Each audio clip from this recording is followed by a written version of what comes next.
You're listening to Life Repair Recovery Talk Radio with Rick Thompson, only on LA Talk Radio. Hello, this is Rick Thompson. Welcome to Life Repair Recovery Talk Radio. This show is about sobriety and recovery. We focus on three different segments. One, the point of view of the relatives who are dealing with a family member that is suffering from alcoholism so they can understand them better. Two, the point of view of the insurance companies and health providers and how they relate in this industry. Three, the feelings and emotions that alcoholics and addicts go through. Welcome to the broadcast.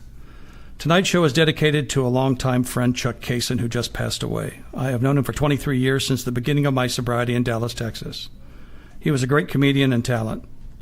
I attended his memorial service yesterday, and it was very touching, and at the end he was giving a 5-minute standing ovation by over 200 people.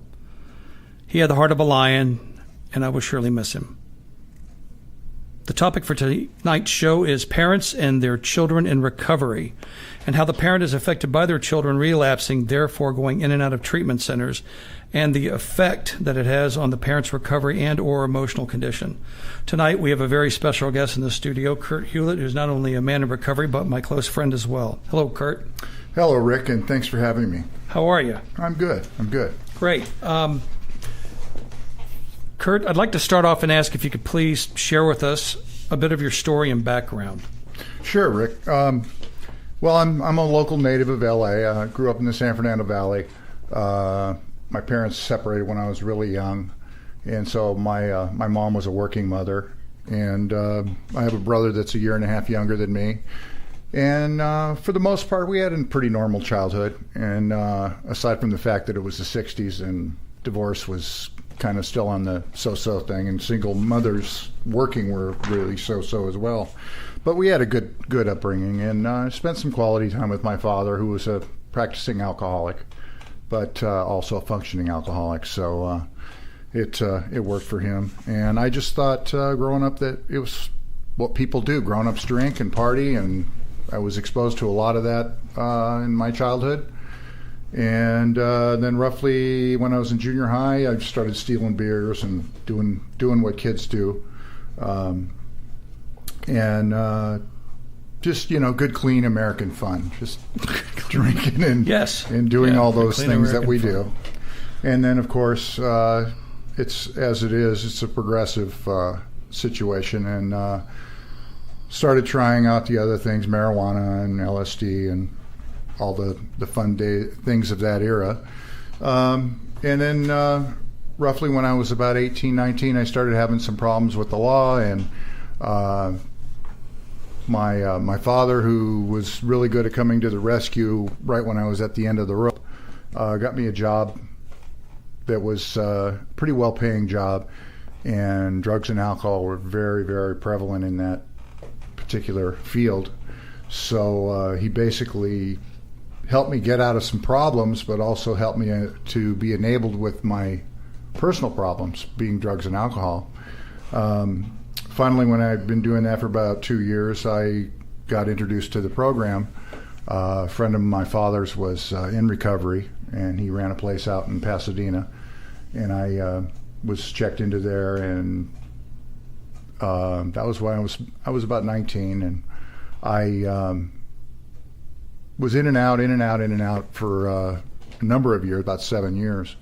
And then finally, when I had nothing to lose and everything to gain, I surrendered to the disease and realized that things were never going to get better until I took a stand and decided to start making some changes and moving forward and having a little bit of a contrary action to what I'd been doing.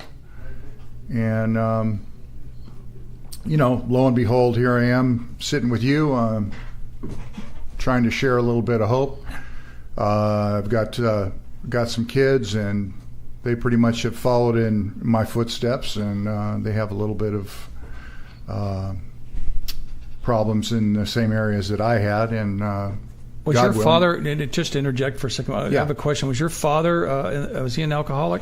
Yes, he was. Yeah, was he in the program as well? No, he went to some meetings on court cards, And his way of dealing with proving to everybody that he wasn't an alcoholic was that he abstained for a year. He says, I can put the bottle down and not touch it. So for a year, he put it down and proved to everybody that he could do it. But I'll tell you what, at the end of that year, everybody was begging him to pick it back up because he was not a nice man. Yeah, he was miserable. Yeah, sure. yeah. Right. No recovery. Right. Yeah, You're exactly. How long were you an active alcoholic and drug addict, and how long have you been clean and sober?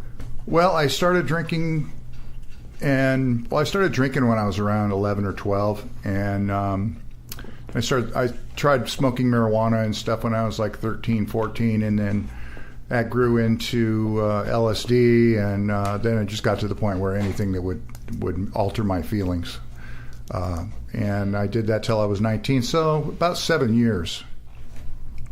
And it hit me hard. And I think part of the reason that it hit me so hard was that I had the resources to feed a habit that others didn't have. That others didn't have. Exactly. You were in. Right. Exactly.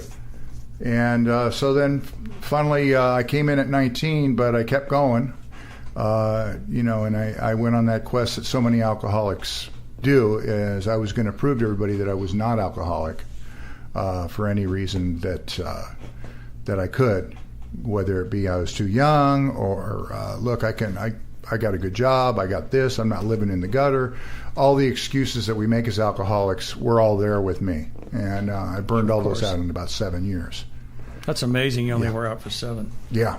I was out for 20. Yeah. I mean, that was just that's a miracle. I mean, you've been sober since you were 19? No, since I was 27, 26. 26, and I'm 59 now, so I've just celebrated 33 years. That's significant. Yeah. Congratulations. Thank you. How did you specifically get involved with that 12-step program? Well, I first, when I first started having problems as an adolescent, of course, I went to the shrinks and all those kind of programs, and they give you some pills to calm you down, put you on Thorazine or one of those things to basically just shut you down. So you're just you're really not dealing with the problem. You're just you're numbing it in a different way. Right. So I did a lot of that, and I was very rebellious at that because if I wanted to shut off the way I felt, I wanted to have control on how I shut it off, and I wanted to feel good. I didn't want to feel numb.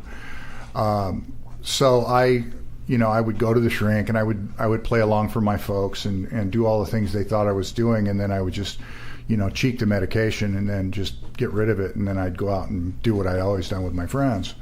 So then finally, when I was about 19, I just could not hide it anymore that I was absolutely, completely out of control.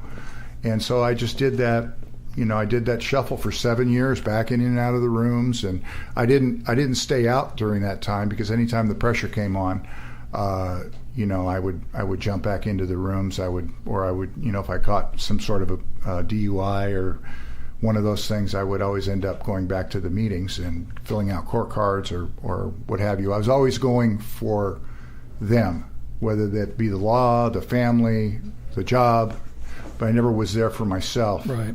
Yeah. Until you do that, you're just running in place. Exactly. You're just you're acting as if. Yeah, and that's never a good thing for anybody around you either. No. What do you feel are the most positive growth aspects of being in recovery for yourself? Well, I always had an accountability problem when I was growing up. I never had to account for anything. There was always somebody to bail me out. And at this point in my life, finally, after many years of sobriety, it wasn't something that I just got sober and I rode off into the sunset. It was nothing like that. I had a lot of growing to do. As they say in recovery, when we start drinking and using, we shut off our emotional growth.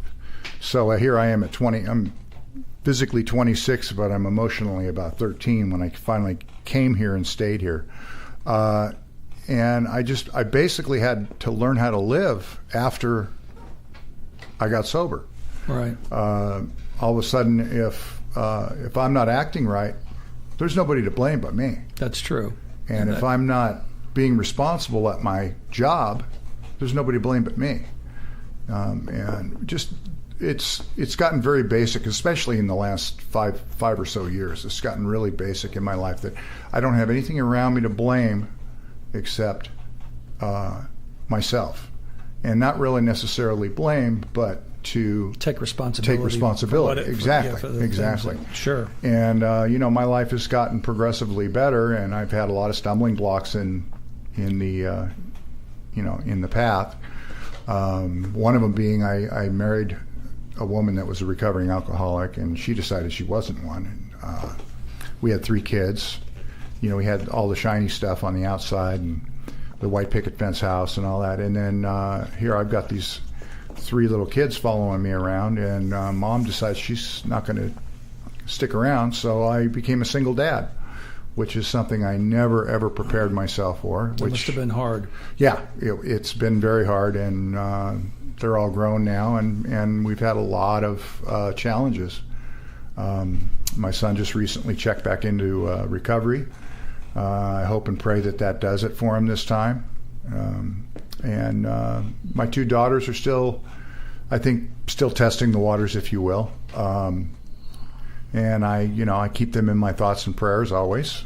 But as a parent, I have to let them cut their own path. And it's really hard because being a parent, you want the best for your kids. You want whatever you feel you didn't have, you want them to have. And of course. And I just can't.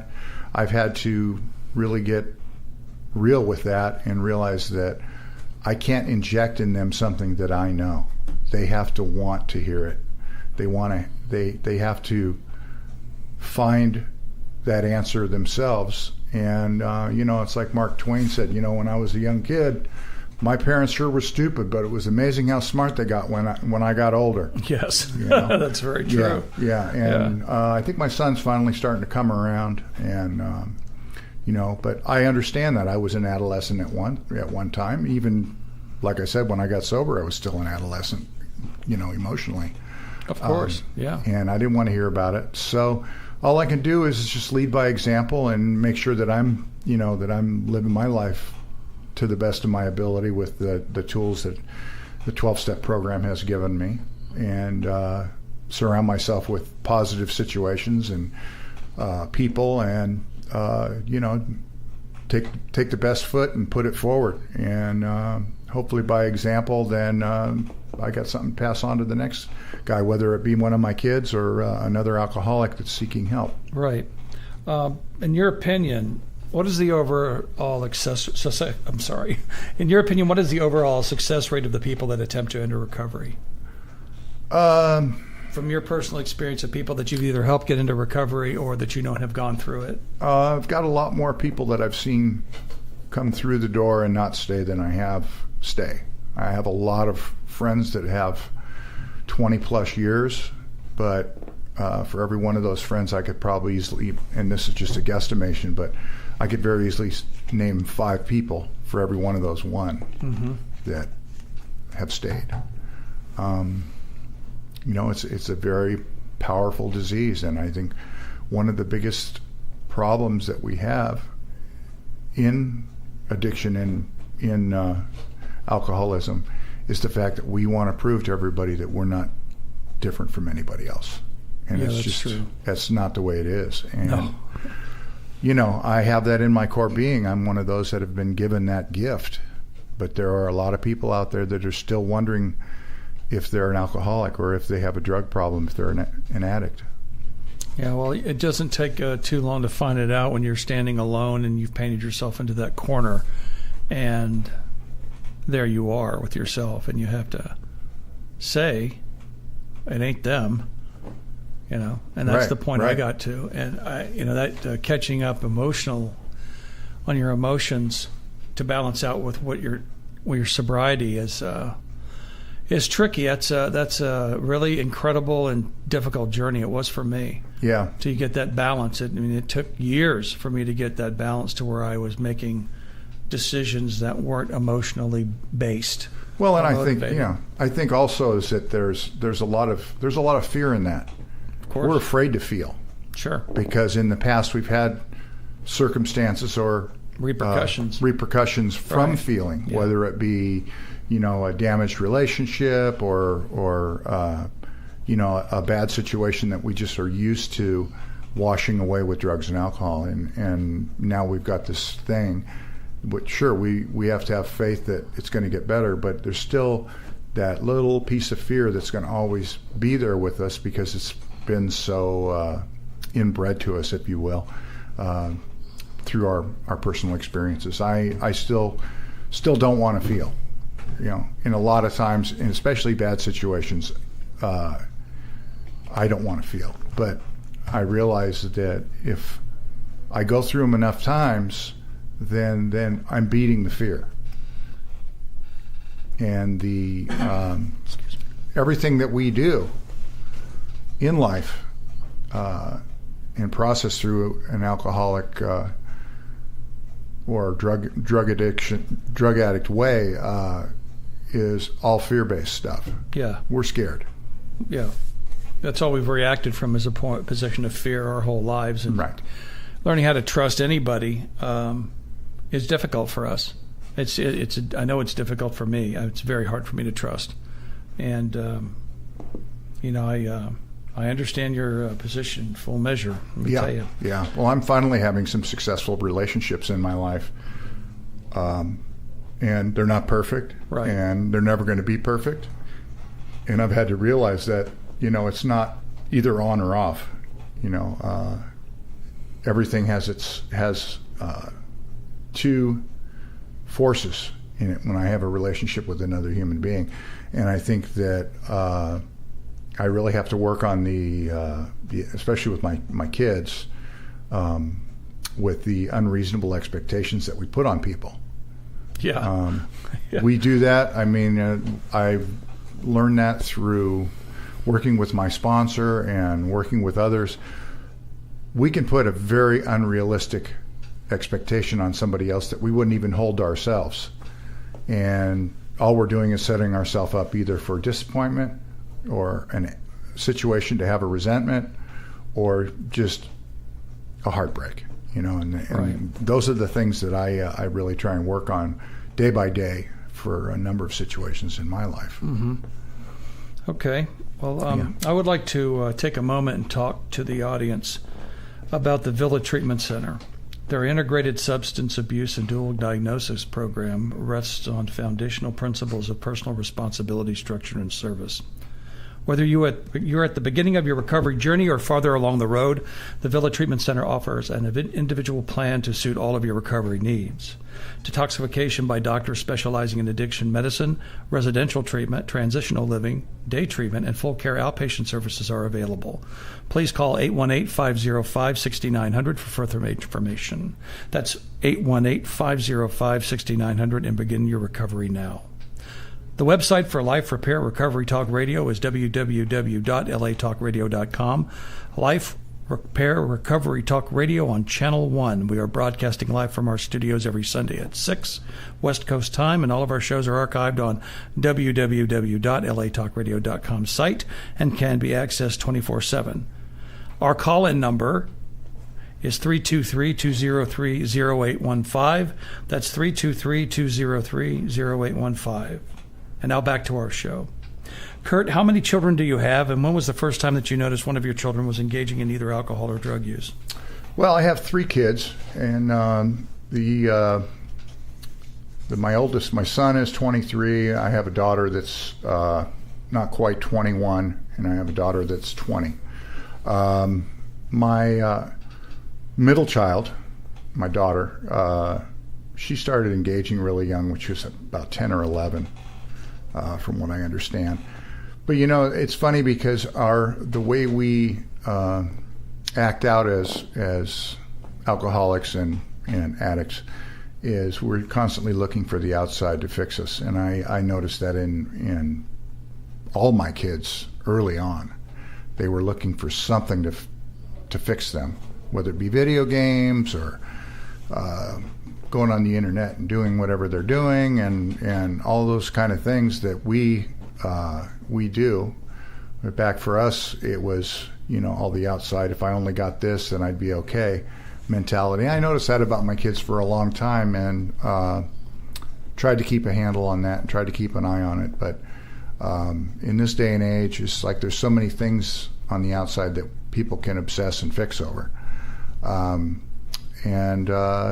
my daughter ended up in junior high school, and next thing I know, she was, tipping a beer here and there with her friends, and hanging out with guys that were a couple years older than her. Right. And doing all those kind of things. And I would confront her about it, and of course, she knew my story because I was in the rooms. The kids would come to the rooms with me when I didn't have a babysitter or whatever. And so they pretty much just, all three of my kids pretty much avoided me once they started drinking and using, and I caught that real fast. But being a single parent and working long hours in the job that I have gave them a lot of free time. Oh, absolutely. And I can't even imagine some of the scenes you came home to. I mean, absolutely. It just must have been an 8-ring circus. Yeah. Lions, tigers, and bears. Yeah, we were. Yeah, when I was a kid, there was always that house on the block that all the kids would hang out, in. And guess whose house it was in my neighborhood as a parent? Yours. Of course it was. Yeah. And the positive thing to it, though, is there's a couple of those kids that I'm still in touch with that are now in recovery, and they're doing pretty well. I have one that works in the same business I'm in now, and she stops by and makes a point to say hello. She's got, I think she's about a year and a half now sober. That's great. Yeah. That's great. Yeah. And I think that helps me to have faith and to keep moving forward. If I can't help my kid, at least I'll help another kid. Right. Yeah.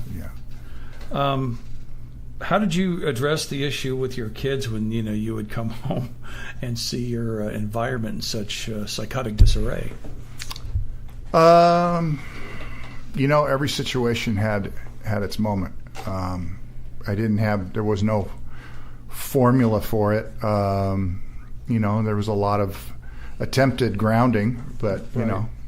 Windows open, and they work for doors when you're trying to do what you want to do. Yeah, that's true. And I would restrict them. I'd take their cell phones away from them, all those kind of things. And then I really realized that I was dealing with alcoholic addicts, because then I would take their phone away from them, and then they wouldn't come home from school, and I'd say, well, I couldn't get a hold of you. And they'd say, well, you took my phone away from me. Nice. So, The manipulation. Yeah, the very started. early on manipulation Yeah. with that. And I finally had to put my foot down, and as soon as they were of age, they were on their own. As much as it breaks my heart and it's hard because I want to pick them up and dust them off. They've got to dust themselves off at this point. And I can't put oxygen on somebody else's face if I don't have it on my own. So. Well, that's true. That's where I'm at right now, and the kids are all in their 20s now, and like I said earlier, my son's checked back into recovery, and I hope and pray for him. Mm-hmm. And as I've shared with both my daughters, they've both been in recovery for a period of time. My one daughter had about 3 years at one point. Mm-hmm. My other daughter had about 6 months at one point. So they know the path, and so. It's up to them to take it, and once they take that path, I would be behind them 110%.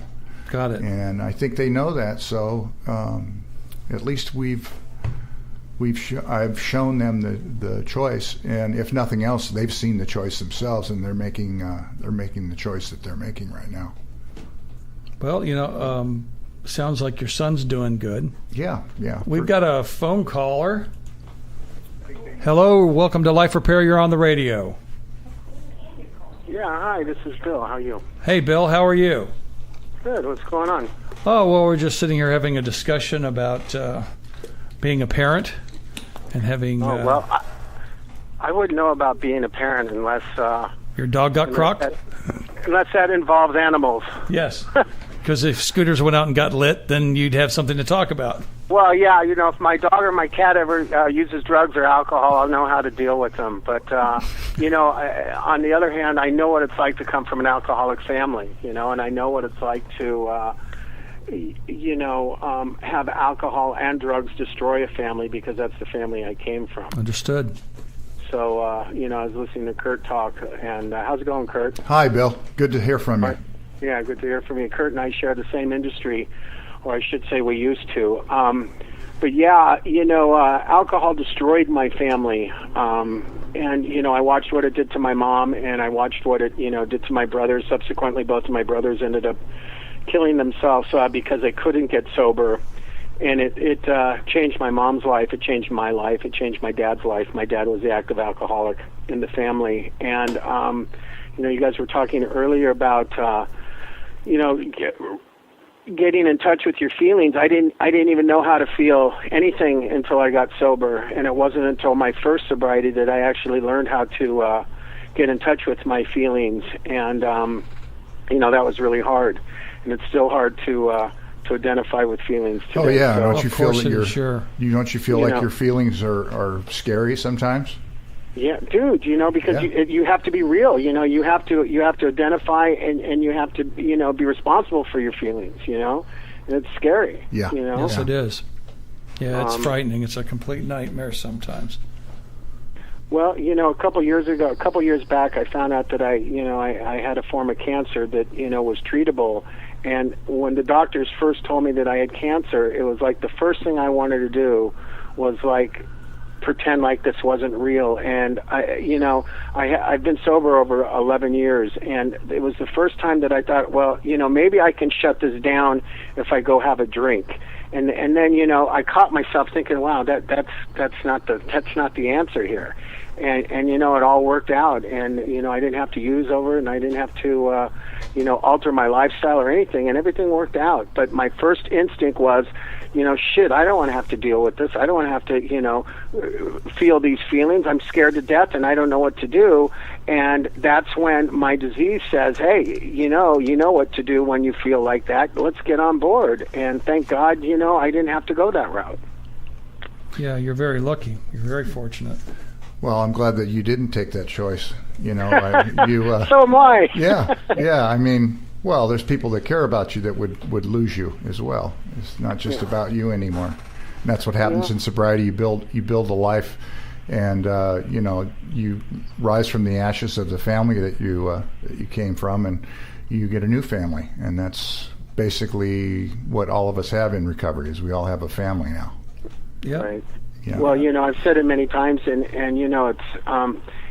it's really sad, but I'm really glad that I never had children, because the messed up gene pool stops with me, And as much as I hate to say that, I'm probably doing society a favor by not, ever having kids. So, I never had to go through what Kurt's gone through or my friends have gone through, But, Yeah, well. God. Thank God. I never planned on any of it either, but it just kind of turned out that way. How it really is. That's the one thing about life is the only thing consistent about life is its inconsistencies. Yeah, and it can be really inconsistent sometimes. Oh, yeah. You just wake up in the morning, you don't even know what you've got coming at you, and you just try to take the high road and deal with it however best you can. So how is your medical condition now, Billy? Well, I still have cancer. I had prostate cancer. They removed my prostate, and I was supposed to have a 0 PSA rating, and my PSAs have been going up. Like every time I go back to see, get my blood tested, it's going up. But it's not an alarming rate where, before I had my prostate removed, if you didn't have this operation, it's going to kill you. And now it's like, oh, we have time and you have options. So, I'm dealing with the cancer that is the least harmful cancer that anybody could have, Thank but God. It's still there. And I'm more worried about my alcoholism and my drug addiction killing me than I am my cancer, Right. to believe it, to be honest with you. Yeah. Well, that's good. That's a vast improvement. Well, yeah. I mean, this disease that we carry wants to take us out any chance it gets.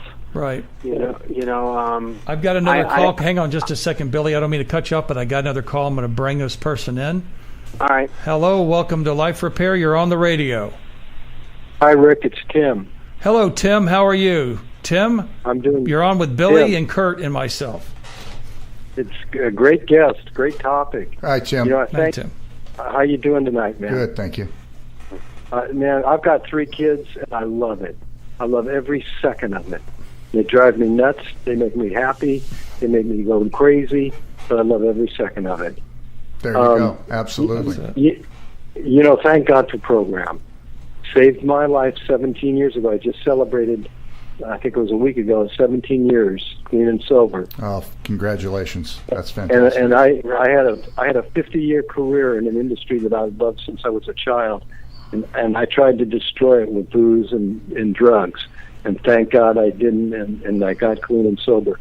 But I'll tell you, with children, my youngest, he lives back in Missouri with my second wife at the time.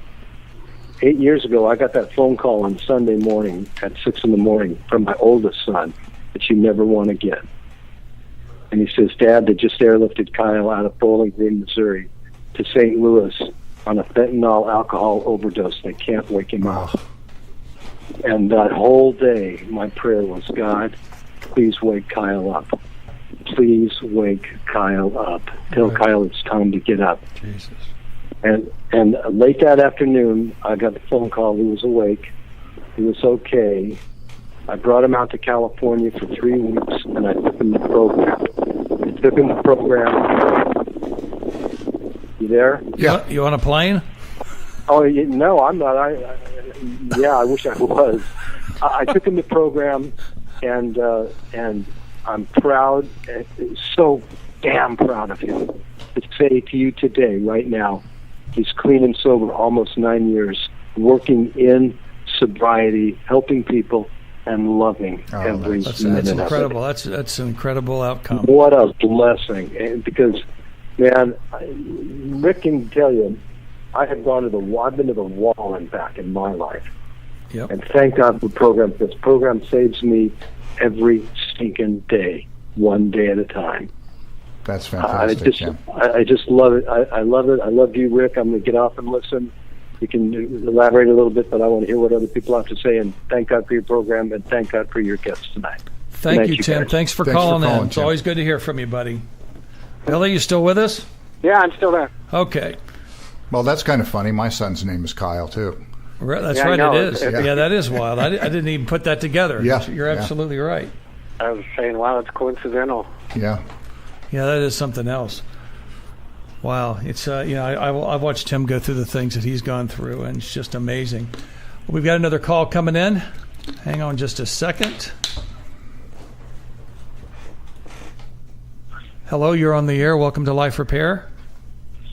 Hi, Rick. How are you? Hello, Dr. Koster. How are you? It's good to hear your voice. Thank you. You have a very interesting program, parents and their children in recovery. Yeah, you've had some involvement with this, I think. Yes? Yes, I come from multi-generational recovery, and today is my 37th birthday. Happy birthday. Oh, happy birthday. That's great. My son has 26 years of sobriety. That's amazing. And he is a physician today. He got sober at 20. And the important thing is not what I said, it's what I didn't say. And the other thing about parents is children seem to follow their parents' recovery, what would you call it, cycles. In other words, when my sister got sober, she was 5 years ahead of me, and she always said to me, I cannot relapse, because if I relapse as a parent, my children will relapse when they get sober. Mm-hmm. And so it becomes a pattern. I got sober and stayed sober. The rest of the family gets sober and stays sober. And it's because I led the way as the parent. And there's another thing that comes involved in here is when my son said to me, I had no idea he had a problem. He told me at age 13 he had the disease. And it's because I educated my children as to what this disease was. Way before they would pick up a drink, I showed them the 20 questions. I told them the most important question is, have you ever had a complete loss of memory under the influence of alcohol? Because that particular question is 100% sign of genetic alcoholism. Mm-hmm. So at 13, he comes up to me and he said, I have the disease. He said, I drank last night and I don't remember anything. Now, the good part for me is I didn't ask him who he was with. I didn't do any of that. All I said is, because I've learned this in Al-Anon, I don't have to get into all this backstory. I told him there are 19 other questions. And he said, I know that. But the most important question is, have you ever had a complete loss of memory? And I said, I know that. But I can't tell you what to do. All I can tell you is, if there's a genetic component that in our family is extremely powerful because we're 5 generations, and we marry each other, by the way, because we like each other. So we have this genetic component, and by the time he became a beach lifeguard at LA County Beach Lifeguard, he did a lot of things. And then he said something to me. He said, I'm not going to talk to you for a while. I thought I'd done something wrong. But by this time, I was already in Al-Anon. So I would go to Al-Anon, and they'd say, is he talking to you yet? I said, no. But I had to respect that. And this is the important thing, Rick. When he said, I can't talk to you, I had to respect that. And what he was dealing with is pushing up against his own disease. And he was really intervening on himself. His cousin had died of this disease. Mm-hmm. And here's what he told me. A year later, he says, would you give me a take in Alcoholics Anonymous? I almost fell over. He said to me, if you had put your arms around me, if you had told me you could do this, if you had told me you have my support, I would never be sober today. Because I had to do this myself. And I started to realize something very powerful. And I work in the field of addiction. I have volunteered for sober living for men, I would say, almost 25 years. And volunteer means I'm a psychotherapist. Volunteer means that I put together this is changing now with all this insurance stuff, but I put together different groups, and I do it for free because they couldn't afford to pay me or they'd become a treatment facility. Right, understood. So I did it for free. And I started observing parents with kids. And it was really astounding. Because when they can finally push their family away, all away, so that family is not showing up at the family meetings anymore, they have a chance to get sober. And I am going to tell you that support is often the worst thing you can do. The best thing you can do, and I am the founder of Parents Al-Anon in Los Angeles, which is about 22, 23 years ago now. It's all over now. But it's a very specific Al-Anon program because parenting is a very specific protecting children. So you have to go against your instincts. Right. That's understandable. Yeah. And that's the hard part. Sure. So I started Parents Al-Anon. It's a huge program today. Because I started reading things out of Hazleton. And Hazleton had a thing that they sent out that any individual, but particularly a child with a parent, has a 45 to 50% greater chance of recovery if an important member of the family is an Al-Anon. So I'm working in sober living for volunteer time. And people would say to me, I've done everything. I can't do any more. I say, you're going to Al-Anon? No, I wouldn't go there. Right. And I said, your child has a 50% greater chance of recovery if you're going to Al-Anon. And then here's what they say. I don't like the people I've been. He doesn't like the people either. Well, I don't have time to go to meetings. And it said he doesn't either. And what you're doing when you go to Al-Anon is you're pushing up the very resistance that your kids have doing a program. I don't like these people. I don't have time to do this. All the stuff that's involved with meetings. The parent is your biggest teacher. The kids learn by watching, not by words. I would tell them, stop talking. And Al-Anon has a sense, which I love. When in doubt, say nothing. Well, that's 95% of the time. When in doubt, do nothing. Mm-hmm. And they have another one, economy of words. Because I was this person who went on and on and on. You know, you have to just let. You could, today I've got a granddaughter who is starting our disease. When I mean starting, because you can't drink in my family. So if I see somebody with a glass of wine, it's the first scene in a B movie. Mm-hmm. Being moving beans is predictable, rather boring. I've seen it before. Right. New characters, 4 scripts, the whole thing. Mm-hmm. And she's very bright. I graduated from a major college. And I saw her with a glass of wine. I'm going, well, that's an opening scene. But not a single person in my family says one word. Because I've already educated our kids. And that's the big thing. Hazelton has done a lot of study on children coming in or other members of the family that have somebody over 10 years of recovery and how difficult it is for them to come in. It's difficult. That's amazing. It's difficult because, and you don't know how they saw recovery. You don't know what memories they have of their parents. I'm not talking about their parents drinking. Right. I'm talking about their parents' recovery. Right. Right. My daughter, as a young girl, saw scary people all over, phones ringing all times of the night and day, all the stuff we do in the program to help other people. People she would never have anything to do with were now part of my house. And she really was traumatized by a lot of the things. Thank God I didn't take her to meetings, because when a parent takes a child to meetings, as a psychotherapist, I get these kids that now grow up as adults. They listen to inappropriate things. You think they're coloring in the corner, they're not. They see adults as not reliable. They see people emotional. Little kids have to see parents. And people take their kids to meetings. Right. The worst thing that can happen. These little kids come up with ideas of what these meetings are about, and they make up their mind. I'm never going to do that. I'm never going to those meetings. Right, yeah. One little 8-year-old said, well, I'm just going to grow up, drink, and go to meetings.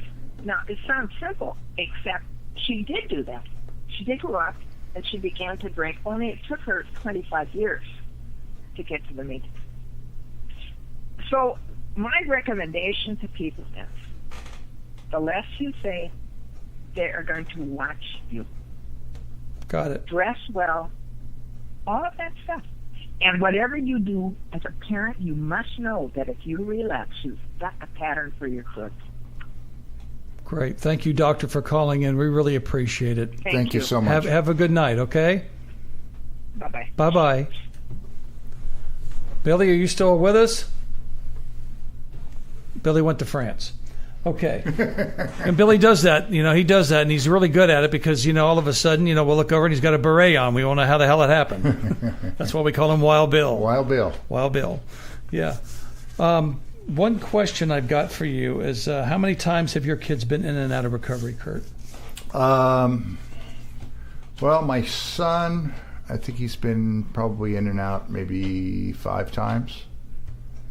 And he's only had substantial sobriety once out of those 5 times. My daughter, she had 3 years of sobriety at one time, and decided that when things weren't, things were going great. She had a honeymoon. She had basically had a 3-year honeymoon, and she finally wasn't getting what she wanted, or things in life weren't turning out the way she wanted, and now she's back out there, and she's been back out for about 2 years, and talking about one thing that Carol touched on is that there are a lot of times with my children that I have nothing to say and I have nothing to do, and they will call me and think, well, you don't love me, you are neglecting me, or you're doing this or you're doing that, and I have nothing to give to them because I explain to them, I says, we're having this conversation and I'm talking to the disease. Sometimes I don't come out and say that. That's what I'm thinking though. And a lot of the times I just say and do nothing because that's what I got for the disease. It's Right. nothing. Right. But then my youngest one, she had about 9 months at one point, and then I don't even know when she broke loose again, but she's living out in the West Valley now, and Right. yeah, the jury's still out on her. I don't really know what's up with her, but chances are that she didn't come to the rooms on accident. Right. So Well, that's interesting. yeah. I would like to take a moment and talk to you about the Villa Treatment Center. Their integrated substance abuse and dual diagnoses program rests on foundational principles of personal responsibility, structure, and service. Whether you are at the beginning of your recovery journey or farther along the road, the Villa Treatment Center offers an individual plan to suit all of your recovery needs. Detoxification by doctors specializing in addiction medicine, residential treatment, transitional living, day treatment, and full care outpatient services are available. Please call 818-505-6900 for further information. That's 818-505-6900 and begin your recovery now. The website for Life Repair Recovery Talk Radio is www.latalkradio.com. Life Repair Recovery Talk Radio on Channel 1. We are broadcasting live from our studios every Sunday at 6 p.m. West Coast time, and all of our shows are archived on the www.latalkradio.com site and can be accessed 24/7. Our call-in number is 323-203-0815, and if you are so motivated to do so, you can please call in. So, Kurt, how's your relationship with your son now that he is in treatment? I'm still waiting to see. I haven't heard from him since he's checked in. I'm sure he's probably on some sort of a restriction right now. Right. But he was in recovery recently and then went back out. He got about 4 months and then decided that he didn't want to be around all those people, as our one caller said. Right. And I knew that was the red flag, but once again, there was nothing I could do about it except hope and pray that he would get the right path. But yeah, whenever he's sober, I have a decent relationship with him, but I really do have to keep my guard up and keep my expectation level at a reasonable level as well, and make sure that he's doing what he needs to do for himself instead of manipulating me to do it for him, and so Right. on and so on. But he's smart. Us alcoholics are really smart people. We're For the most part, but then again, we're the only ones that say that, but who cares? Yeah. You know what I mean? Who cares? Isn't that for but sure? Absolutely we are. Sure we are. Absolutely. Yeah, I mean, so- I was told that one of the guys that walked on the moon was an alcoholic without saying who it is. Yeah. And, yeah. So there that is. Yeah. We've got another call coming in. This is going to be quick.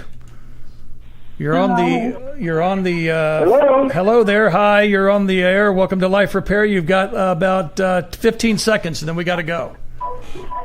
Oh, well, he told me that you were going to call me. Well, I sent you a text. And so No, here you I are. was in the middle of cooking eggplant parmesan, so I apologize. That's okay. I love you and you should go back to cooking because we're basically done. Oh, did you have a good show? We had a great show. Even without me talking? Even without you talking, Tony. I know it's impossible to believe, but yes, it's true. Oh, wow. I feel like unimportant or like unnecessary. You are important. I've got to shut her down now, but I love you and I'll talk to you later. I love you too, Rick. Bye-bye. Bye. Kurt, thank you for taking the time to spend the evening with us and sharing your story with our listeners. It's greatly appreciated. Yeah, my pleasure. We are at the end of this week's show, but make sure to tune in next week for another hour of reverberating talk radio. I would like to thank Kurt for sharing his story with us. Our mission is to provide a safe platform for those who are suffering and not suffering from various forms of addiction. We are not professionals in the recovery business, just people willing to listen and offer suggestions to help those in crises. And now, we leave you with the words of the late, great John Flynn. Disappointment. Disappointment is the caboose on the choo-choo train of expectation. Anything you want from anybody, you give them what you want from them. It's the only way you're going to get it. Life is about giving, not getting. Day at a time. You're listening to Life Repair Recovery Talk Radio with Rick Thompson, only on LA Talk Radio.